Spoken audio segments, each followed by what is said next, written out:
Madhvashaka, connecting Madhva Tattvas to the life.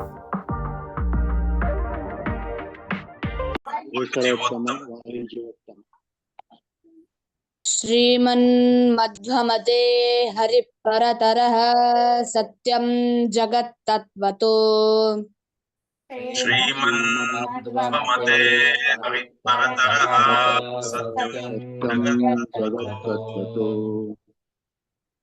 भिन्ना जीवगणा हरेरनुचरा नीचोच्च भावं गता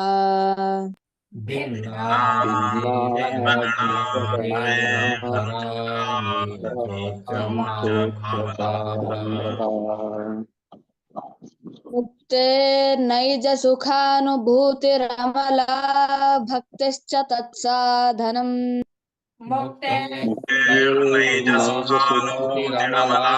भक्तिश्च तत्साधनम् यक्षादित्रतयं प्रमाण अखिला आम्नायैकवेद्यो हरिः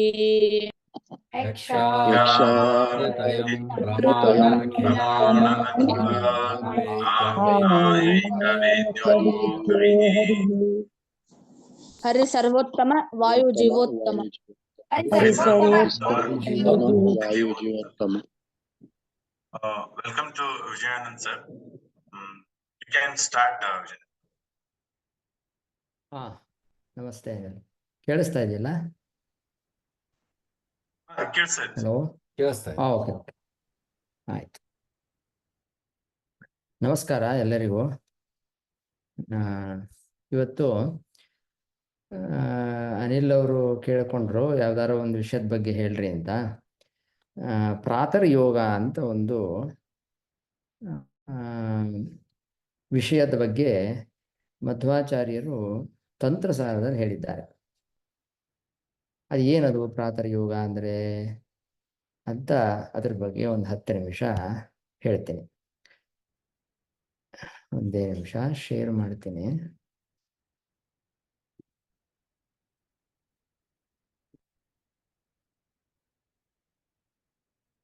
ಕಾಣಿಸ್ತಾ ಇದೆಯಾ ನಂದು? ಕಾಣಿಸ್ತಾ ಇದೆ. ಓಕೆ. ಸಾಮಾನ್ಯ ಪ್ರಾತರ್ ಯೋಗ ಅಂದ್ರೆ ಆ ಶಬ್ದಕ್ಕೆ ಏನು ಅಂತ ಆಮೇಲೆ ನೋಡೋಣ. ಸಾಮಾನ್ಯ ನಾವು ಇದು ಯಾವ್ದ್ರ ಬಗ್ಗೆ ಹೇಳ್ತಾ ಇದೆ ಅಂದ್ರೆ ಮಂತ್ರದ ಜಪದ ಬಗ್ಗೆ ಹೇಳ್ತಾ ಇದೆ ಪ್ರಾತರ್ ಯೋಗ. ಅಂದ್ರೆ ವಸ್ತುತಃ ಮಂತ್ರ, ಅದು ಏನು ಮಂತ್ರ, ಆಮೇಲೆ ಆ ಮಂತ್ರವನ್ನ ಜಪ ಹೇಗೆ ಮಾಡಬೇಕು ಅನ್ನೋದ್ರ ಬಗ್ಗೆ ಹೇಳ್ತಾ ಇದೆ. ಆದರೆ ಇದರಲ್ಲಿ ಒಂದು ಸ್ವಾರಸ್ಯವಾದ ಅಂಶ ಏನು ಅಂದರೆ ಈ ಪ್ರಾತರ್ ಯೋಗದ ಬಗ್ಗೆ, ಪ್ರಾತರ್ ಯೋಗ ಅದೊಂದು ಮಂತ್ರ, ಆ ಮಂತ್ರದ ಜಪದ ಬಗ್ಗೆ ಏನು ಸ್ಪೆಷಲ್ಲು ಈ ಮಂತ್ರ. ಎಷ್ಟೋ ಮಂತ್ರಗಳಿದೆ, ಗಾಯತ್ರಿ ಮಂತ್ರ ಇದೆ, ಧನ್ವಂತರಿ ಮಂತ್ರ ಇದೆ, ನರಸಿಂಹ ಮಂತ್ರ ಇದೆ. ಈ ಪ್ರಾತರ್ ಯೋಗದ ಬಗ್ಗೆ ಏನಪ್ಪ ಅಷ್ಟೊಂದು ವಿಶೇಷ ಅಂದರೆ ಈ ಮಂತ್ರ ನಾವು ಜಪ ಮಾಡಲೇಬೇಕಾಗಿಲ್ಲ. ಜಪ ಮಾಡ್ದೇನೆ ಅದರ ಫಲವನ್ನು ಪಡಿಬೋದು. ಅದೇ ಇದರದ್ದು ವಿಶೇಷ. ಏನ್ರಿ ಇದು ಹೆಂಗ್ರಿ ಸಾಧ್ಯ? ಜಪ ಮಾಡ್ದೇನೆ ಮಂತ್ರ ಫಲ ಹೇಗೆ ಪಡೆಯೋದು? ಅದು ಜಪ ಮಾಡ್ತಾ ಇರ್ತೀವಿ ನಾವು, ಆ ಜಪ ಮಾಡ್ತಾ ಇದೀವಿ ಅಂತಾನೆ ಗೊತ್ತಾಗಿರೋಲ್ಲ. ಅದನ್ನ ಜಪ ಮಾಡ್ತಾ ಇರ್ತೀವಿ, ಮಾಡದೆ ಇರೋಕ್ಕಾಗಲ್ಲ, ಮಾಡ್ತಾ ಇರ್ತೀವಿ. ಅದರ ಫಲವನ್ನು ಹೇಗೆ ಪಡೆಯೋದಪ್ಪ ಅಂತ ಆಚಾರ್ಯರು ತಂತ್ರಸಾರದಲ್ಲಿ ಹೇಳಿದ್ದಾರೆ. ಇದನ್ನು ಎಲ್ಲರೂ ಮಾಡ್ಬೋದು. ಇದಕ್ಕೆ ಇಂತಹ ಅಧಿಕಾರಿ, ಈ ಕೆಲವು ಮಂತ್ರಗಳಿಗೆ ಆಚಾರ್ಯರು ಹೇಳ್ತಾರೆ ಕೆಲವರು ಮಾತ್ರ ಅಧಿಕಾರಿಗಳು. ಸನ್ಯಾಸಿಗಳಿಗೆ ಕೆಲವು ಮಂತ್ರಗಳು ಬರೀ ಸನ್ಯಾಸಿಗಳು ಮಾತ್ರ ಮಾಡಬೇಕು. ಓಂಕಾರ ಜಪ ಕೇವಲ ಸನ್ಯಾಸಿಗಳು ಮಾಡಬೇಕು, ಗೃಹಸ್ಥರು ಮಾಡೋ ಹಾಗೆ ಇಲ್ಲ. ಇನ್ನು ಕೆಲವು ಮಂತ್ರ ಅದು ಬ್ರಹ್ಮಚಾರಿಗಳು ಇಂತಿಂಥ ಸಿದ್ಧಿಗೋಸ್ಕರ ಮಾಡಬೇಕು ಅಂತಿದೆ. ಇನ್ನು ಉಪನಯನ ಆಗಿರಬೇಕು, ಹೆಣ್ಣು ಮಕ್ಕಳು ಯಾವುದೋ ಒಂದು ಮಾಡೋಂಗಿಲ್ಲ. ಆದರೆ ಇದು ಹಾಗಲ್ಲ, ಇದು ಎಲ್ಲರೂ ಮಾಡ್ಬೋದು. ಚಿಕ್ಕ ವಯಸ್ಸಿನಿಂದ ಹಿಡ್ಕೊಂಡು ಬದುಕಿರೋ ತನಕ, ಬುದ್ಧಿ ಬಂದಾಗ್ಲಿಂದ ಇದನ್ನು ಮಾಡಬೇಕು, ಅಂತಹ ಮಂತ್ರ ಇದು. ಆದರೆ ನಾ ಹೇಳ್ದಂಗೆ ಜಪ ಮಾಡದೇನೆ ಅದರ ಒಂದು ಉಪಯೋಗ ಅಂದರೆ ಅದರ ಸಿದ್ಧಿ, ಅದರ ಫಲ ಸಿಗ್ತಾ ಇದೆ. ಅದ್ರ ಬಗ್ಗೆ ಒಂದು ಸ್ವಲ್ಪ ನೋಡೋಣ. ಈಗ ಈ ಪ್ರಾತರ್ ಯೋಗ ಅನ್ನೋದ್ರು ಅದರದ್ದು ಎಸೆನ್ಸ್ ಏನು ಅಂತ ಹೇಳಿದ್ರೆ ಸಂಕಲ್ಪ ಸಮರ್ಪಣೆ. ಇದು ಎಲ್ಲ ಮಂತ್ರದಲ್ಲೂ ಇದೆ, ಎಲ್ಲ ಕರ್ಮದಲ್ಲೂ ಇದ್ದೇ ಇರುತ್ತೆ ಅಲ್ವಾ. ನಾವು ಏನೇ ಒಂದು ಗಣೇಶನ ಪೂಜೆ ಮಾಡಬೇಕು ಅಂದರೆ ಮೊದಲು ಸಂಕಲ್ಪ, ಪೂಜೆ ಆದಮೇಲೆ ಸಮರ್ಪಣೆ ಅಲ್ವಾ. ಹಾಗೆ ಯಾವುದೇ ಗಾಯತ್ರಿ ಮಂತ್ರ ಮಾಡಿದ್ರು ಜಪ ಮಾಡಿದ್ರು ಅದರಲ್ಲಿ ಸಂಕಲ್ಪ ಮೊದಲು, ಆಮೇಲೆ ಸಮರ್ಪಣೆ ಇರುತ್ತೆ. ಹಾಗೆ ಈ ಪ್ರಾತರ್ ಯೋಗಕ್ಕೂ ಕೂಡ ಸಂಕಲ್ಪ ಸಮರ್ಪಣೆ ಅನ್ನೋ 2 ಅಂಶ ಇದೆ. ಅಷ್ಟಿಟ್ಕೊಂಡು ಮುಂದೆ ಹೋಗೋಣ. ಇದು ಆಚಾರ್ಯರು ತಂತ್ರಸಾರದಲ್ಲಿ ಹೇಳಿದ್ದಾರೆ. ತಂತ್ರಸಾರ ಸಂಗ್ರಹ ಅಂತ ಆಚಾರ್ಯರ ಗ್ರಂಥ. ಆ ಗ್ರಂಥದಲ್ಲಿ ಇದ್ರ ಬಗ್ಗೆ ಹೇಳಿದ್ದಾರೆ. ಮೊದಲು ತಂತ್ರ ಅಂದ್ರೆ ಏನು ಅಂತ ತಿಳ್ಕೊಳ್ಬೇಕು, ಆಮೇಲೆ ತಂತ್ರಸಾರ, ಆಮೇಲೆ ತಂತ್ರಸಾರ ಸಂಗ್ರಹ. ತಂತ್ರಸಾರ ಸಂಗ್ರಹ ಅನ್ನೋದು ಆಚಾರ್ಯರು ಬರೆದಿರುವ ಗ್ರಂಥದ ಹೆಸರು. ತಂತ್ರ ಅಂದ್ರೆ ಏನು ಅಂತ ಕೇಳಿದ್ರೆ, ಸರ್ವೇರ್ಥ ಏನ ತನ್ಯಂತೆ ತ್ರಾಯಂತೆ ಚ ಭಯಾತ್ ಜನಾಃ ಇತಿ ತಂತ್ರಸ್ಯ ತಂತ್ರತ್ವಂ ತಂತ್ರಜ್ಞಾಃ ಪರಿಚಕ್ಷತೆ. ತಂತ್ರ ಅಂದ್ರೆ ಯಾವುದನ್ನ ಮಾಡೋದ್ರಿಂದ, ಯಾವುದನ್ನ ನಾವು ಮಾಡಿದಾಗ ಅದರು ನಮ್ಮನ್ನ ಕಾಯತ್ತೆ. ತ್ರಾಯಂತೆ ಅಂದ್ರೆ ನಮ್ಮನ್ನ ಅದು ಕಾಪಾಡತ್ತೆ ಅಂತ ಅರ್ಥ. ಯಾವುದನ್ನ ಮಾಡುವುದರಿಂದ ನಮ್ಮನ್ನ ಅದು ಕಾಪಾಡತ್ತೆ. ಆಮೇಲೆ ತನ್ಯಂತೆ ಸರ್ವೇ ಅರ್ಥಾಹ, ನಮಗೆ ಏನು ಬೇಕೋ ಅದನ್ನು ತಂದು ಕೊಡುತ್ತೆ. ಇದನ್ನು ತಂತ್ರ ಅಂತ ಕರೀತಾರೆ. ಇದು ಸಾಮಾನ್ಯ ಅರ್ಥ. ಅಂದರೆ ತಂತ್ರ ಅಂದರೆ ಅನೇಕ ತಂತ್ರಗ್ರಂಥಗಳು ಅಂತಿದೆ. ಭಾರತೀಯ ಶಾಸ್ತ್ರಗಳಲ್ಲಿ ತಂತ್ರಶಾಸ್ತ್ರ ಅಂತ ಒಂದಿದೆ. ಪ್ರಾಕ್ಟಿಕಲ್ ಅಂತ ಅರ್ಥ. ಒಟ್ಟು ತಂತ್ರ ಅಂದರೆ ಪ್ರಾಕ್ಟಿಕಲ್ ಆಗಿ ಏನೇನು ಮಾಡ್ತೀವಲ್ಲ ಅದೆಲ್ಲ ತಂತ್ರಗಳು. ಅದು ಯಾಗ ಇರ್ಬೋದು, ಹೋಮ ಇರ್ಬೋದು, ಹವನ ಇರ್ಬೋದು, ಸಂಧ್ಯಾ ವಂದನೆ ಇರ್ಬೋದು. ಸಂಧ್ಯಾ ವಂದನೆಯಲ್ಲಿ ಪ್ರಾಣಾಯಾಮದಲ್ಲಿ ಮೂಗು ಹಿಡ್ಕೊಳ್ಬೇಕು ಅಂತಿದೆ ಅಲ್ವಾ. ಆಚಮನ ಹೀಗೆ ಮಾಡಬೇಕು, ಅದೆಲ್ಲ ತಂತ್ರನೇ. ಆ ಎಲ್ಲ ತಂತ್ರ ಅಂತ ಏನು ಕರೀತಾರೆ, ತಂತ್ರ ಶಬ್ದಕ್ಕೆ ಅರ್ಥ ಇದು. ಏನೋ ನಾವು ಅದು ಏನು ಹೇಳುತ್ತೋ ಅದನ್ನು ಮಾಡಿದ್ರೆ ನಮಗೆ ಅಭಿಷ್ಟ ಪ್ರದಾಯಕ ಅವು, ಆಮೇಲೆ ನಮ್ಮನ್ನು ರಕ್ಷಣೆ ಮಾಡುತ್ತೆ. ಇದಕ್ಕೆ ತಂತ್ರ ಅಂತ ಕರೀತಾರೆ. ಈ ತಂತ್ರ ಅನೇಕ ಗ್ರಂಥಗಳಿದೆ. ವಿಷ್ಣು ಪರಮಾತ್ಮ ವಿಷ್ಣು ಅವನು ತಂತ್ರಸಾರ ಅಂತ ಒಂದು ಗ್ರಂಥ ಬರೆದಿದ್ದಾನೆ. ಅದು ನಮಗೆ ಇವತ್ತು ಉಪಲಬ್ಧ ಇಲ್ಲ. ಮಧ್ವಾಚಾರ್ಯರು ಏನು ಮಾಡಿದ್ದಾರೆ, ಆ ತಂತ್ರಸಾರದಲ್ಲಿ ಹೇಳಿರುವುದನ್ನು ಸಂಗ್ರಹ ಮಾಡಿದ್ದಾರೆ. ತಂತ್ರಸಾರ ಸಂಗ್ರಹದಲ್ಲಿ ಒಂದು 400 ಶ್ಲೋಕ ಇದೆ ಈ ತಂತ್ರಸಾರ ಸಂಗ್ರಹದಲ್ಲಿ. ಅದರಲ್ಲಿ 4 ಅಧ್ಯಾಯ ಇದೆ. ಮೊದಲನೇ ಅಧ್ಯಾಯ ಅದರಲ್ಲಿ ಅಷ್ಟಮಹಾಮಂತ್ರಗಳ ಬಗ್ಗೆ ಹೇಳ್ತಾರೆ ಆಚಾರ್ಯರು, ಮತ್ತೆ ಪೂಜೆಗಳನ್ನು ಹೇಗೆ ಮಾಡಬೇಕು ಅಂತೆಲ್ಲ ಹೇಳ್ತಾರೆ. 2ನೇ ಅಧ್ಯಾಯದಲ್ಲಿ ಹೋಮ ಅಂತಂದ್ರೆ ಏನು ಅದರ ಬಗ್ಗೆ ಎಲ್ಲ ಹೇಳ್ತಾರೆ. 3ನೇ ಅಧ್ಯಾಯದಲ್ಲಿ ದೇವಾಲಯವನ್ನು ಹೇಗೆ ನಿರ್ಮಾಣ ಮಾಡಬೇಕು, ದೇವಾಲಯ ಅಂದ್ರೆ ಹೇಗಿರಬೇಕು, ಪ್ರತಿಮಾ ಅಂದ್ರೆ ಏನು, ಆ ಪ್ರತಿಮಾವನ್ನ ಕಲ್ಲನ್ನು ಸೆಲೆಕ್ಟ್ ಮಾಡೋದು ಹೇಗೆ, ಅದ್ರದ್ದು ಪ್ರತಿಮಾ ಮಾಡಬೇಕಾದ್ರೆ ಅದ್ರ ಹೈಟ್ ಎಷ್ಟಿರಬೇಕು, ಇದ್ರ ಬಗ್ಗೆ ವಿಸ್ತಾರವಾದ ಮಾಹಿತಿಯನ್ನ ಆಚಾರ್ಯರು 3ನೇ ಅಧ್ಯಾಯದಲ್ಲಿ ಕೊಡ್ತಾರೆ. 4ನೇ ಅಧ್ಯಾಯದಲ್ಲಿ ಮಂತ್ರಗಳು ಎಲ್ಲ ಏನೇನು ಕಲಿಯುಗದಲ್ಲಿ ನಮಗೆ ಜಪ ಮಾಡಲಿಕ್ಕೆ ಅನುಕೂಲ ಆಗಬೇಕು ಅಂತಹ ಮಂತ್ರಗಳನ್ನೆಲ್ಲ ಹೇಳಿದ್ದಾರೆ. ನಿಮಗೆ ರೋಗ ಇದೆಯಾ, ಧನ್ವಂತರಿ ಮಂತ್ರ.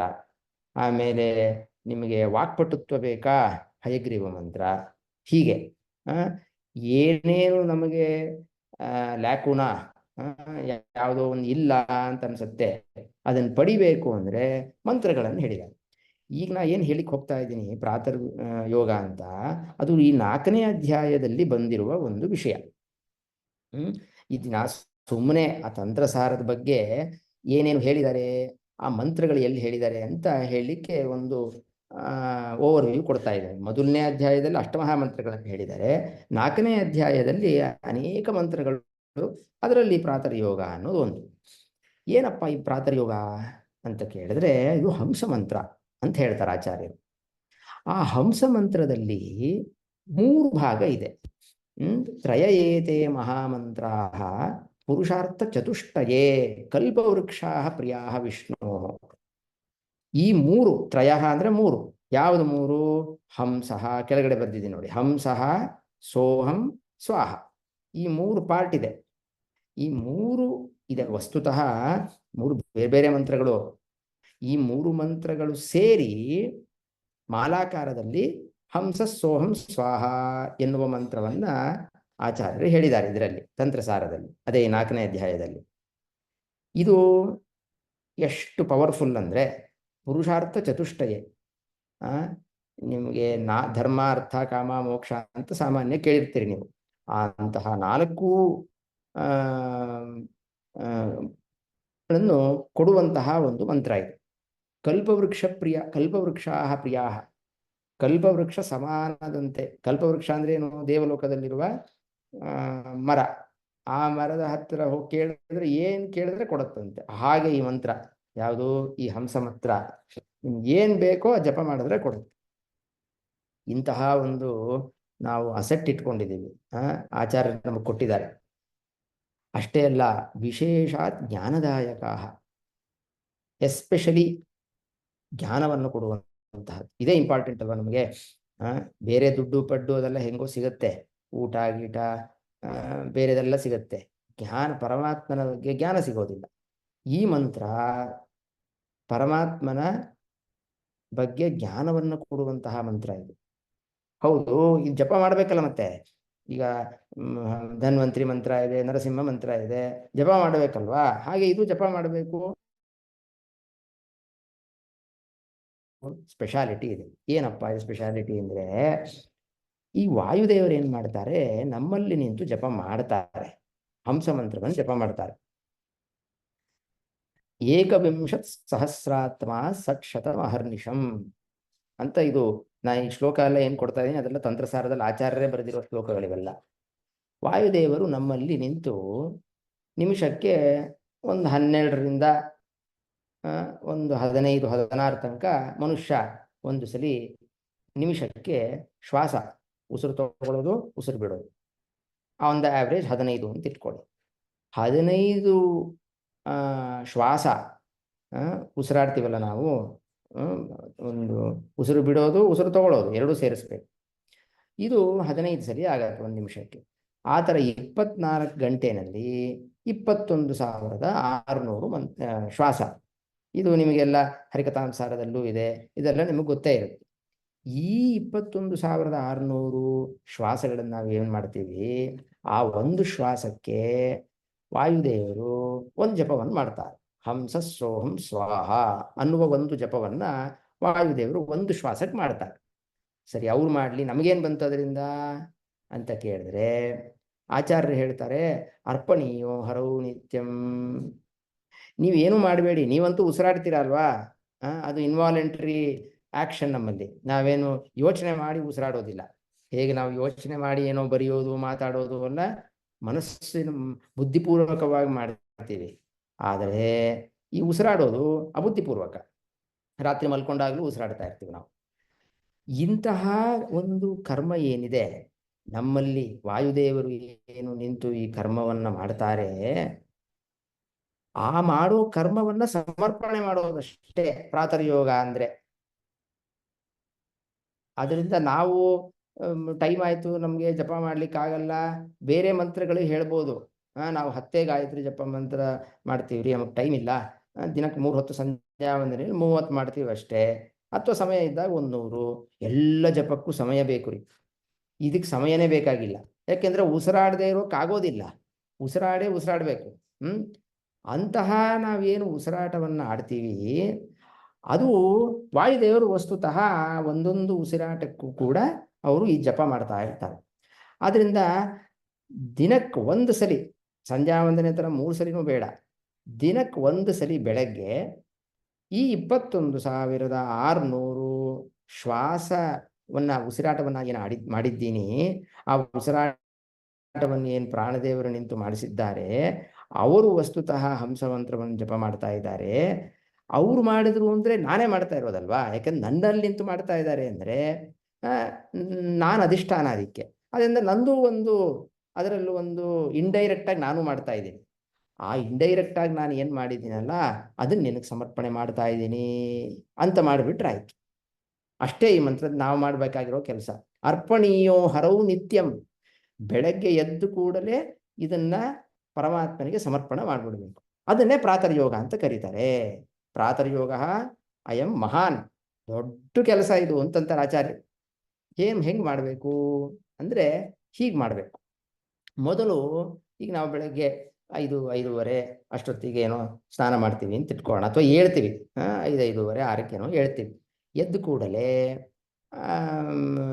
ಅದೆಲ್ಲ ಏನು ಪರಮಾತ್ಮನ ನಮಸ್ಕಾರ ಧ್ಯಾನ ಅದೆಲ್ಲ ಮಾಡಾದ ಮೇಲೆ ಇದನ್ನ ಹೇಳಬೇಕು. ಇದು ಹೇಳಲಿಕ್ಕೆ ಅರ್ಧ ನಿಮಿಷ ಕೂಡ ಆಗೋದಿಲ್ಲ, ಅರ್ಧನೇ ನಿಮಿಷ. ಅದು ಸಮರ್ಪಣೆ ಮಾಡಬೇಕು. ಮೊದಲು ಸಮರ್ಪಣೆ, ಆಮೇಲೆ ಸಂಕಲ್ಪ. ಇಲ್ಲಿ ಸ್ವಲ್ಪ ವಿಪರೀತ ಅಂದ್ರೆ ಈಗ ನಾಳೆಯಿಂದ ನಾವು ಪ್ರಾರಂಭ ಮಾಡಿದರೆ ಏನು ಇವತ್ತು ಬೆಳಗ್ಗೆಯಿಂದ ನಾಳೆ ಬೆಳಗ್ಗೆವರೆಗೂ 21,600 ಮಂತ್ರಗಳನ್ನ ಈ ಹಂಸ ಮಂತ್ರವನ್ನ ವಾಯುದೇವರು ಜಪ ಮಾಡಿರ್ತಾರೆ. ಆ ಮಂತ್ರವನ್ನ ಮೊದಲು ಸಮರ್ಪಣೆ ಮಾಡಿಬಿಡ್ಬೇಕು. ಆ ಸಮರ್ಪಣೆ ಮಾಡುವ ಮೆಥಡ್ ಹೀಗಿದೆ. ಪೂರ್ವೇದ್ಯು ಪ್ರಾತರಾರಭ್ಯ, ಅಂದ್ರೆ ಪೂರ್ವೇದ್ಯು ಅಂದ್ರೆ ನೆನ್ನೆ ಬೆಳಗ್ಗೆಯಿಂದ ಆರಂಭಿಸಿ ಅದ್ಯ ಸೂರ್ಯೋದಯ ಪರ್ಯಂತಂ, ಇವತ್ತು ಬೆಳಗ್ಗೆ ಸೂರ್ಯೋದಯ ತನಕ ಮದ್ದೇಹೇ ಸ್ಥಿತ್ವ, ನನ್ನ ದೇಹದಲ್ಲಿ ಇದ್ದುಕೊಂಡು. ಯಾರು ಮಾಡಿದ್ರು? ಮುಖ್ಯ ಪ್ರಾಣೇನ ಕೃತೇನ, ಮುಖ್ಯ ಪ್ರಾಣದೇವರು ಆ ಜಪವನ್ನ ಮಾಡಿದ್ದಾರೆ. ಕೃತೇನ ಜಪೇನ ಗನ್ವಯ, ಇಲ್ಲಿ ಜಪೇನ ಅಂತಿದೆ. ಸೊ ಮುಖ್ಯ ಪ್ರಾಣದೇವರಿಂದ ಮಾಡಲ್ಪಟ್ಟ ಜಪ. ಅಷ್ಟೇ ಅಲ್ಲ, ಮುಖ್ಯ ಪ್ರಾಣ ಪ್ರೇರಿತೇನ ಮಯಾ ಕೃತೇನ ಚ, ಮುಖ್ಯ ಪ್ರಾಣದೇವರು ಪ್ರೇರಣೆ ಮಾಡಿದ್ರಿಂದ ನಾನು ಉಸಿರಾಡದೆ ಅಲ್ವಾ. ಕೃತೇನ ಚ ಏನು? 621 ಸಂಖ್ಯಾಕ ಶ್ವಾಸರೂಪ ಹಂಸಮಂತ್ರ ಜಪೇನ. ಅದೇ 21,000. ಷಟ್ ಅಂದ್ರೆ 600, ಶತಾಧಿಕ ಅಂದ್ರೆ 600, 21,000 ಅಂದ್ರೆ 21,000. ಸೊ 21,600 ಸಂಖ್ಯಾಕ ಸಂಖ್ಯೆಯುಳ್ಳ ಶ್ವಾಸರೂಪ ಹಂಸಮಂತ್ರ. ನಾ ಏನು ಶ್ವಾಸ ಮಾಡ್ತಾ ಇದೀವಲ್ಲ, ಉಸಿರಾಡ್ತಾ ಇದೀವಲ್ಲ, ಅದೇ ಹಂಸಮಂತ್ರ ನೋಡಿ. ಶ್ವಾಸರೂಪ, ನಾವು ಉಸಿರಾಡೋದೇ ಅದೊಂದು ಅನುಸಂಧಾನ ಮಾಡಿಕೊಳ್ಳೋದು. ಇದೇ ನಾನು ಮಾಡಿರುವ ಜಪ. ವಸ್ತುತಃ ಪ್ರಾಣದೇವರು ಒಳಗಡೆ ನಿಂತು ಜಪ ಮಾಡ್ತಾ ಇರ್ತಾರೆ, ನಾನು ಬರೀ ಶ್ವಾಸ ಮಾಡ್ತಾ ಇದ್ದೀನಿ. ಆದರೆ ಅದನ್ನೇ ನಾನು ಅನುಸಂಧಾನ ಮಾಡ್ತಾ ಇದ್ದೀನಿ. ಆ ಒಂದೊಂದು ಶ್ವಾಸದಲ್ಲೂ ಕೂಡ ವಾಯುದೇವರು ಹಂಸಮಂತ್ರವನ್ನು ಜಪ ಮಾಡಿದರು ನನ್ನಲ್ಲಿ ನಿಂತು. ಅದರಿಂದ ನಾನೂ ಕೂಡ ಇಂಡೈರೆಕ್ಟ್ ಆಗಿ ಮಾಡಿದ್ದೇನೆ. ಇಂತಹ ಜಪದಿಂದ ಮುಖ್ಯ ಪ್ರಾಣಪತಿ ಹಂಸರೂಪಿ ಭಗವಾನ್, ಈ ಮುಖ್ಯ ಪ್ರಾಣದೇವರಿಗೆ ಒಡೆಯನಾದ ಈ ಹಂಸರೂಪಿ ಭಗವಂತ, ಅವನು ಲಕ್ಷ್ಮೀನಾರಾಯಣ, ಅವನು ಪ್ರಿಯತಾಂ, ಅವನು ಸಂತೋಷಗೊಳ್ಳಲಿ. ಹೇಗೆ ನಾವು ಸಂಧ್ಯಾವಂದನೆ ಮಾಡಾದ್ಮೇಲೆ ಕೊನೆಯಲ್ಲಿ ಸಮರ್ಪಣೆ ಮಾಡ್ತೀವಲ್ಲ, ಅಷ್ಟೇ ಇದರ ಸಮರ್ಪಣೆ. ನೆನ್ನೆಯಿಂದ ಹಿಡ್ಕೊಂಡು ಬೆಳಗ್ಗೆ ತನಕ ಏನು 21,600 ಶ್ವಾಸ ಉಸಿರಾಟವನ್ನು ಆಡಿದ್ದೀನಿ. ಆ ಉಸಿರಾಟವನ್ನು ಆಡಿಸಿದವರು ವಾಯುದೇವರು. ಅವರು ಹಂಸಮಂತ್ರವನ್ನು ಜಪ ಮಾಡ್ತಾ ಇದ್ರು. ನನ್ನಲ್ಲಿ ನಿಂತು ಮಾಡಿದ್ರಿಂದ ನಾನೂ ಒಂದು ರೀತಿಯಲ್ಲಿ ಮಾಡಿದ ಹಾಗೇನೆ ಅದನ್ನು ನೀವು ಸಮರ್ಪಣೆ ಮಾಡ್ತಾ ಇದ್ದೀನಿ ಅಂತ ಹೇಳಿಬಿಟ್ಟು ಈ 2 ಶ್ಲೋಕ ಹೇಳಬೇಕು. ಮುಖ್ಯ ಪ್ರಾಣೇನ ಮದ್ದೇಹೇ ಮಂತ್ರತ್ರಯ ಜಪಸ್ಸದಾ ಅನುಗ್ರಹಾಯ ಮೇ ವಿಷ್ಣು ಪ್ರಿಯತೆ ಕ್ರಿಯತೆ ಹಿ ಸಹ. ಮುಖ್ಯ ಪ್ರಾಣದೇವ ಇದು ಇರದೆ, ನಾನು ಏನು ಹೇಳಿದೆ ಅದರದ್ದೇ ಶ್ಲೋಕಾತ್ಮಕವಾಗಿದೆ ಅಷ್ಟೇ. ಅದು ಮುಖ್ಯ ಪ್ರಾಣದೇವರು ನನ್ನ ದೇಹದಲ್ಲಿದ್ದರು. ಈ ಮಂತ್ರತ್ರಯ ಯಾವುದು? ಹಂಸಃ ಸೋಹಂ ಸ್ವಾಹ, ಅದೇ ಮಂತ್ರತ್ರಯ. ಇದನ್ನ ಅವರು ಮಾಡ್ತಾ ಇದ್ದಾರೆ. ಅದನ್ನು ಮಾಡಿದ್ರಿಂದ ವಿಷ್ಣು ಪರಮಾತ್ಮ ಪ್ರೀತನಾಗಲಿ. 21,000 600 ತತ್ಸರ್ವಂ ವಿಷ್ಣು ಪೂಜಾಸ್ತು ಪ್ರಿಯೇತಾಂ ಪ್ರಾಣಮಾಪತಿ. ಅದೇ 21,600. ಇದನ್ನ ಅಹರ್ನಿಶಂ ಪ್ರತಿದಿನ ಅಂತ ಅರ್ಥ.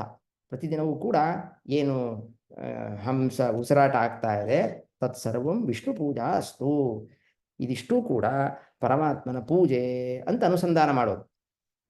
ಈ ಸಮರ್ಪಣೆ ಆದಮೇಲೆ ಸಂಕಲ್ಪ ಮಾಡಬೇಕು. ಸಂಕಲ್ಪ ಇವತ್ತಿನಿಂದ ಹಿಡ್ಕೊಂಡು ನಾಳೆ ತನಕ ಅಂತ ಸಂಕಲ್ಪ ಮಾಡೋದು.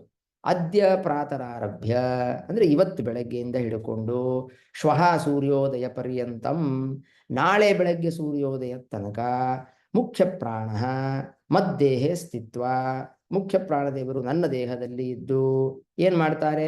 621 ಸಂಖ್ಯಾಕ ಶ್ವಾಸರೂಪ ಹಂಸಮಂತ್ರ ಜಪಂ ಕರೋತಿ. ಅವರು 21,600 ಸರಿ ಹಂಸ ಈ ಮಂತ್ರ ಜಪವನ್ನು ಮಾಡ್ತಾರೆ. ತತ್ಪ್ರೇರಿತ, ಆ ಮುಖ್ಯ ಪ್ರಾಣದೇವರಿಂದ ಪ್ರೇರಿತನಾದ ನಾನು ಅಹಂಚ ಕರೋಮಿ, ನಾನು ಮಾಡ್ತೇನೆ. ಅವ್ರು ಮಾಡ್ತಾರೆ, ನನ್ನಲ್ಲಿ ನಿಂತು ಮಾಡ್ತಾರೆ, ನನ್ನಲ್ಲಿ ನಿಂತು ಮಾಡಿಸ್ತಾರೆ. ಯಾಕೆ ನಾನೇ ಅಲ್ವ ಉಸಿರಾಡೋದು, ಮಾಡಿಸ್ತಾರೆ. ಅದನ್ನೇ ಹೇಳುವ ಒಂದು ಶ್ಲೋಕ. ಯತ್ ಪ್ರಾಣ ಯದಪಾನಾಚ್ಚ ತಾಭ್ಯಾಂ ಪರಮಪುರುಷಂ ಉಪಾಸೆ ಮುಖ್ಯ ಯೋಗೇನ ಸಹಂಸಃ ಪ್ರಿಯತಾಂ. ಇದು ಸಂಕಲ್ಪದಲ್ಲಿ ಹೇಳುವಂತಹ ಶ್ಲೋಕ. ಇಷ್ಟು ಸಂಕಲ್ಪ ಸಮರ್ಪಣೆ, ಇದು ಎಷ್ಟು ಒಂದು 30 ಸೆಕೆಂಡ್ ಆಗೋದಿಲ್ಲ. ಇದನ್ನು ಹೇಳಿದ್ರೆ ಆಚಾರ್ಯ ಇದಕ್ಕೆ ಫಲ ಹೇಳ್ತಾರೆ. ಈ ಮಂತ್ರಕ್ಕೆ ಏನಪ್ಪ ಫಲ ಅಂದರೆ ಅಶೇಷ ದೋಷ ದಹನ. ಏನೇನು ಪಾಪಗಳು ಅಂತ ಮಾಡಿರ್ತೀವಿ ನಾವು, ಬರೀ ಈಗಲ್ಲರಿ, ಬುದ್ಧಿ ಇಲ್ಲದೆ ಇದ್ದೇ ಇರ್ಬೇಕಾರೆ ಹಿಂದಿನ ಜನ್ಮದಲ್ಲಿ ನಾನು ಏನೋ ಆಗ್ಬಿಟ್ಟಿದ್ದೆ, ಇದು ಏನು ಗೊತ್ತೇ ಇಲ್ಲ, ಏನೇನು ಪಾಪಗಳು ಅಂತ ಮಾಡಿರ್ತೀವಿ ಎಲ್ಲವೂ ಕೂಡ ಸುಟ್ಟು ಹೋಗುತ್ತೆ ಇಷ್ಟು ಅನುಸಂಧಾನದಿಂದ, ಇಷ್ಟು ಸಮರ್ಪಣೆಯಿಂದ. ತತ್ವಜ್ಞಾನ ಪ್ರದಾಯಕ ಅಲ್ಲೂ ಬಂತಲ್ವಾ, ವಿಶೇಷ ಜ್ಞಾನದಾಯಕ ಮೊದಲು ಬಂತು. ಹಾಗೆ ತತ್ವಜ್ಞಾನವನ್ನು ಕೊಡುವಂತಹ ಮಂತ್ರ ಇದು. ಅಷ್ಟೈಶ್ವರ್ಯ ಪ್ರದಶ್ಚೈವ, ಅಣಿಮಾದಿ ಅಷ್ಟೈಶ್ವರ್ಯಗಳು, ಅಣಿಮ, ಲಘಿಮ, ಗರಿಮ, ಪ್ರಾಪ್ತಿ, ಪ್ರಾಕಾಮ್ಯ, ಇದೆಲ್ಲ ಅಷ್ಟಸಿದ್ಧಿಗಳು ಅಂತ ಹೆಸರು. ಆ ಅಷ್ಟಸಿದ್ಧಿಗಳನ್ನು ಕೊಡುವಂತಹದ್ದು ಇದು. ಎಲ್ಲಿ ಕೃತಾದವು, ಕೃತಯುಗಾದಿಯಲ್ಲಿ ಅಂದರೆ ಆಚಾರ್ಯ ಮುಂದೆ ತಂತ್ರಸಾರದಲ್ಲಿ ಹೇಳ್ತಾರೆ, ಕಲಿಯುಗದಲ್ಲಿ ಅಂತಹ ಅಧಿಕಾರಿಗಳೇ ಇಲ್ಲ, ಎಷ್ಟು ನಮ್ಮ ಯೋಗ್ಯತೆಗೆ ಎಷ್ಟೋ ಅಷ್ಟು ಕೊಡುವಂತಹದ್ದು ಅಂತ ಅರ್ಥ. ಆದ್ದರಿಂದ ಈ ಮಂತ್ರಕ್ಕೆ ಆಚಾರ್ಯರೇ ಫಲ ಹೇಳಿದ್ದಾರೆ. ನಮಗೇನು ಬೇಕಪ್ಪ? ತತ್ವಜ್ಞಾನ ಪ್ರದಾಯಕ ಅಶೇಷ ದೋಷ ದಹನ. ಏನೋ ಪಾಪ ಮಾಡಿರ್ತೀವಿ, ಪಾಪ ಪರಿಹಾರ ಆಗಬೇಕು, ಒಳ್ಳೆ ಜ್ಞಾನ ಸಿಗಬೇಕು, ಇಷ್ಟಂತೂ ಈ ಮಂತ್ರದಿಂದ ಆಗತ್ತೆ. ಇದು ಮಂತ್ರಕ್ಕೆ, ಈ ಮಂತ್ರಕ್ಕೆ ಮಾತ್ರ. ಆದರೆ ನೀವು ತಂತ್ರಸಾರವನ್ನ, ತಂತ್ರಸಾರ ಸಂಗ್ರಹ ಅಂತ ಏನಿದೆ ಆಚಾರ್ಯರು ಬರೆದಿರೋದು, ಆಚಾರ್ಯರೇ ಅದಕ್ಕೆ ಫಲವನ್ನು ಹೇಳಿದ್ದಾರೆ. ಆ ಫಲವನ್ನು ಹೇಳೋಕ್ಕಿಂತ ಮುಂಚೆ ಇದೊಂದು ನೋಡೋಣ. ಸುಮಧ್ವಿಜಯದಲ್ಲಿ ನಾರಾಯಣ ಪಂಡಿತಾಚಾರ್ಯರು 15ನೇ ಸರ್ಗದಲ್ಲಿ ಎಲ್ಲ ಆಚಾರ್ಯರ ಗ್ರಂಥಗಳನ್ನು ಹೇಳಿದ್ದಾರೆ. ಆಚಾರ್ಯರ ಗ್ರಂಥಗಳನ್ನು ಹೇಳ್ತಾ ಈ ತಂತ್ರಸಾರದ ಬಗ್ಗೆ ಒಂದು ಶ್ಲೋಕ ಬರೆದಿದ್ದಾರೆ ನಾರಾಯಣ ಪಂಡಿತಾಚಾರ್ಯ. ಕಸ್ ತಂತ್ರಸಾರಂ ಸಂಪ್ರಾಪ್ಯ ನ ಸ್ಯಾತ್ ಪರ್ಯಾಪ್ತವಾಂಛಿತ. ಯಾರು ತಾನೇ ಈ ತಂತ್ರಸಾರ ಗ್ರಂಥ ಸಾರ ಸಂಗ್ರಹ ಅಂತ ಏನಿದೆ ಅದನ್ನ ಹತ್ರದಲ್ಲಿ ಇಟ್ಟುಕೊಂಡು ಓದಿ, ನ ಸ್ಯಾತ್ ಪರ್ಯಾಪ್ತ ವಾಂಛಿತ, ನಮಗೆ ಏನು ಇಷ್ಟ ಆಗಬೇಕು, ಏನೋ ಒಂದು ನಮಗೆ ಕಷ್ಟದಲ್ಲಿದ್ದೇವೆ ಅಥವಾ ಏನೋ ಒಂದು ಸಿಗಬೇಕು ಅಂತ ಇದ್ರೆ ಯಾರು ತಾನೇ ಈ ತಂತ್ರಸಾರ ಸಂಗ್ರಹವನ್ನ ತೆಗೆದುಕೊಳ್ಳೋದಿಲ್ಲ. ಅಂದ್ರೆ ತಂತ್ರಸಾರ ಸಂಗ್ರಹದಿಂದ ಎಲ್ಲ ಸಿದ್ಧಿಗಳು ಆಗುತ್ತೆ. ಒಂದೇ ಒಂದು ಮಂತ್ರಕ್ಕೆ ಆಚಾರ್ಯರು ಹೇಳಿದ್ದಾರೆ. ಈಗ ಪ್ರಾತರ್ಯೋಗ ಅನ್ನೋ ಮಂತ್ರಕ್ಕೇನೆ ಎಲ್ಲ ಅಭಿಷ್ಟಗಳು ಸಿದ್ಧಿಸುತ್ತೆ ಅನ್ಬೇಕಾದ್ರೆ ಇಡೀ ತಂತ್ರಸಾರದ ತಿಳ್ಕೊಳ್ಳೋದ್ರಿಂದ, ಅಧ್ಯಯನದಿಂದ ಏನು ಸಿಗಬೇಕೋ ಅಷ್ಟು ಸಿಗತ್ತೆ. ಅದು ಹೇಗಪ್ಪ ಇದೆ ಅಂತ ಒಂದು ದೃಷ್ಟಾಂತ ಕೊಡ್ತಾರೆ ನಾರಾಯಣ ಪಂಡಿತಾಚಾರ್ಯ. ಅಮರೀರಾಶ್ರಿತ ಛಾಯಾ, ದೇವಲೋಕದಲ್ಲಿ ಆ ಕಲ್ಪ ವೃಕ್ಷ ಅಲ್ಲೂ ಹಿಂದೆ ಬಂತಾರಣ ಹೇಳಿದ್ನಲ್ಲ, ಅದು ತಂತ್ರಸಾರದಲ್ಲಿ ಸುಮಧ್ವೀಜದಲ್ಲಿ ನಾರಾಯಣ ಪಂಡಿತಾಚಾರ್ಯರು ಹೇಳ್ತಾರೆ. ದೇವಲೋಕದಲ್ಲಿ ಅದನ್ನ ಕಲ್ಪವೃಕ್ಷವನ್ನು ಹೇಗೆ ದೇವತೆಗಳು ಆಶ್ರಯಿಸ್ತಾರೋ ಅದರಂತೆ ಈ ತಂತ್ರಸಾರ ನಮಗೆ ಕೊಟ್ಟಿದ್ದಾರೆ ಆಚಾರ್ಯ, ತಂತ್ರಸಾರ ಸಂಗ್ರಹ. ಆದ್ರಿಂದ ಅದನ್ನ ಇಟ್ಟುಕೊಂಡು ನಾವು ಅದನ್ನ ಬಳಸ್ಕೊಳ್ಳೋದೇನೆ, ಅಯ್ಯೋ ಇದಾಗಿಲ್ಲ ಅಲ್ಲಾಗಿಲ್ಲ ಎಲ್ಲೆಲ್ಲೋ ಓಡಾಡಿಕೊಂಡು ನಮಗೆ ಏನ್ ಬೇಕೋ ಅದು ಸಿಗದೇನೆ ಇರೋ ಪರಿಸ್ಥಿತಿಗೆ ಅವಕಾಶವೇ ಇಲ್ಲ ಅಂತಾರೆ ನಾರಾಯಣ ಪಂಡಿತಾಚಾರ್ಯ. ಅಷ್ಟೇ ಅಲ್ಲ, ಆಚಾರ್ಯರು ಈ ತಂತ್ರಸಾರದ ಪಾರಾಯಣದಿಂದ ಒಂದು ಫಲವನ್ನು ಹೇಳಿದ್ದಾರೆ. ಅರ್ಥ ಮಾಡ್ಕೊಳ್ಳೋದು ಬೇಕಾಗಿಲ್ಲರಿ, ಬರೀ ಪಾರಾಯಣ ಮಾಡಿದ್ರೆ ಸಾಕು. ಆಚಾರ್ಯ ಹೇಳ್ತಾರೆ ನೋಡಿ, ಗ್ರಂಥೋಯಂ ಪಾಠ ಮಾತ್ರೇಣ. ಪಾಠ ಅಂದ್ರೆ ಓದೋದು, ಪಾರಾಯಣ. ಸಕಲಾಭೀಷ್ಟ ಸಿದ್ಧಿದ. 400 ಶ್ಲೋಕ ಇದೆ. 400 ಶ್ಲೋಕ ಸರಿಯಾಗಿ ಕೂತ್ಕೊಂಡು ಹೋದ್ರೆ ಒಂದು 2.5 hours ಮುಗಿದೋಗುತ್ತೆ. ಒಂದು ಸರಿ ಪಾರಾಯಣ ಮಾಡಿದ್ರೆ ಸಕಲಾಭೀಷ್ಟ ಸಿದ್ಧಿದ, ನೀವು ಏನ್ ಬೇಕೋ ಅದು ಸಿದ್ಧಿಸುತ್ತೆ. ಕಿಮು ಜ್ಞಾನಾತ್, ಅದನ್ನು ಸರಿಯಾಗಿ ಅರ್ಥ ಮಾಡ್ಕೊಂಡು ಓದಿದ್ರಂತೂ ಇನ್ನೂ ಹೆಚ್ಚು ಫಲ. ಅನುಷ್ಠಾನಾತ್, ಇನ್ನು ಅಲ್ಲಿ ಹೇಳಿರುವಂತೆ ಮಂತ್ರಗಳಿದೆ ಅದನ್ನೆಲ್ಲ ಜಪ ಮಾಡ್ತೀನಿ ಅಂತಂದ್ರಂತೂ ಇನ್ನೇನು ಹೇಳಬೇಕು, ಅದು ನಮಗೆ ಬೇಕಾಗಿರೋದನ್ನು ಕೊಡುತ್ತೆ ಅಂತ ಹೇಳಕ್ಕೆ. ಅದರಿಂದ ಆಚಾರ್ಯರು ಈ ತಂತ್ರಸಾರಕ್ಕೇನೆ ಪಾರಾಯಣಕ್ಕೆ ಇಷ್ಟು ಫಲ ಹೇಳಿಬಿಟ್ಟಿದ್ದಾರೆ. ಅದರಲ್ಲಿರುವ ಏನು ಹಂಸಮಂತ್ರ ಅಂತ ಬಂತು, ಪ್ರಾತರ್ಯೋಗ ಅಂತ. ಪ್ರಾತರ್ಯೋಗ ಅಂತ ಹೆಸರು ಬಂದಿದ್ದೆ ಅದಕ್ಕೆ. ಏನೋ ಬೆಳಗ್ಗೆನೆ ಹೊತ್ತು ಅದನ್ನ ಸಮರ್ಪಣೆ ಮಾಡಿ ಸಂಕಲ್ಪ ಮಾಡಬೇಕು ಅನ್ನೋ ಅರ್ಥದಲ್ಲಿ ಅದಿದೆ. ಇನ್ನ ಯೋಗದೀಪಿಕಾ ಅಂತ ನಾರಾಯಣ ಪಂಡಿತಾಚಾರ್ಯರು ಬರೆದಿದ್ದಾರೆ. ಅವರು ಕೂಡ ಇದ್ರ ಬಗ್ಗೆ ಹೇಳ್ತಾರೆ, ತಂತ್ರಸಾರದ ಬಗ್ಗೆ ಹೇಳ್ತಾರೆ. ತಂತ್ರಸಾರ ಸಂಗ್ರಹ ಅಂತೇನಿದೆ ಅದನ್ನ ಚಿಕ್ಕಂದಿನಿಂದಲೇ ಅದನ್ನ ಅಭ್ಯಾಸ ಮಾಡಬೇಕು ಅಂತಾರೆ ನಾರಾಯಣ ಪಂಡಿತಾಚಾರ್ಯ. ಶನಕೈ ಶೃಣುಯ ತಂತ್ರಸಾರ ಸಂಗ್ರಹಂ ಆದರಾತ್. ಅದನ್ನ ತಂತ್ರಸಾರದಲ್ಲಿ ಏನೇನು ಹೇಳಿದ್ದಾರೆ ಅನ್ನೋ ಒಂದೊಂದು ವಿಷಯವನ್ನು ಚಿಕ್ಕಂದಿನಿಂದ ತಿಳಿದುಕೊಂಡು ತತ್ರೋದಿತಾನ್ ಜಪೇನ್ ಮಂತ್ರಾನ್, ಅಲ್ಲಿ ಹೇಳಿರುವ ಮಂತ್ರಗಳನ್ನ ನಾವು ಎಷ್ಟಾಗತ್ತೋ ಅಷ್ಟು, ದಿನಕ್ಕೆ 10 ಮಿನಿಮಮ್, ಅಷ್ಟನ್ನು ಜಪ ಮಾಡ್ತಾ ಇದ್ರೆ ತಸ್ಯ ಆಶು ಪರಮಾತ್ಮ ಪ್ರಸೀದತಿ, ಅವ್ರಿಗೆ ಬೇಗ ಪರಮಾತ್ಮ ಒಲಿತಾನೆ ಅಂತ ಅರ್ಥ. ಅದರಲ್ಲೂ ಕೂಡ ಈದೃಶ ಪುರುಷೋ ಯೋಗಂ ಅರ್ಹತ್ಯೇವ ವಿಶೇಷತಃ ತತ್ವದೈವಾನ್ಯನುಗ್ರಹ ಚ ಸಸುಖಿ ಯೋಗಮಾಚರೆ. ಅದರಲ್ಲೂ ಕೂಡ ಈ ಆಚಾರ್ಯರು 4ನೇ ಅಧ್ಯಾಯದಲ್ಲಿ ಏನೇನು ಮಂತ್ರಗಳನ್ನು ಹೇಳಿದ್ದಾರೆ ಆ ಎಲ್ಲ ಮಂತ್ರಗಳು ಕೂಡ ನಮಗೆ ಅನೇಕ ಕಷ್ಟಗಳಿಂದ ದೂರ ಮಾಡಲಿಕ್ಕೆ, ಇಷ್ಟಗಳ ಪ್ರಾಪ್ತಿಗೋಸ್ಕರ ಆಚಾರ್ಯರು ಆ ಮಂತ್ರಗಳನ್ನು ಹೇಳಿದ್ದಾರೆ ಅಂತ ಯೋಗದೀಪಿಕಾದಲ್ಲೂ ಕೂಡ ಹೇಳಿದ್ದಾರೆ. ಇಲ್ಲಿಗೆ ನಿಲ್ಲಿಸ್ತೀನಿ. ಅಂದರೆ ಪ್ರಾತರ್ಯೋಗದ ಬಗ್ಗೆ ಇದು ಬಹಳ ಸುಲಭವಾಗಿ ಮಾಡುವಂತಹದ್ದು. ಹೇಳಿದ್ನಲ್ಲ, ಟೈಮ್ ಇಲ್ಲ ಅಂತ ಹೇಳೋಕೆ ಅವಕಾಶನೇ ಇಲ್ಲ. ಜಪ ಮಾಡ್ತಾನೆ ಇರ್ತೀವಿ, ಪ್ರಾಣದೇವರು ಮಾಡ್ತಾನೆ ಇರ್ತಾರೆ. ಕೇವಲ ಸಮರ್ಪಣೆ ಮಾಡೋದು, ಸಂಕಲ್ಪ ಮಾಡೋದು. ದಿನ ಬೆಳಿಗ್ಗೆ ಎದ್ದು ಕೂಡಲೇ ಇಷ್ಟು 2 ಸ್ಲೈಡಲ್ಲಿ ಇತ್ತಲ್ವಾ, ಒಂದು 3-4 ಪದಗಳು, ಒಂದು ಸೆಂಟೆನ್ಸು, ಒಂದು ಶ್ಲೋಕ, ಇಷ್ಟು ಹೇಳ್ಕೊಂಡ್ಬಿಟ್ರೆ 30 ಸೆಕೆಂಡಲ್ಲಿ ನಮ್ಮದು ಜಪ ಮುಗಿಯುತ್ತೆ.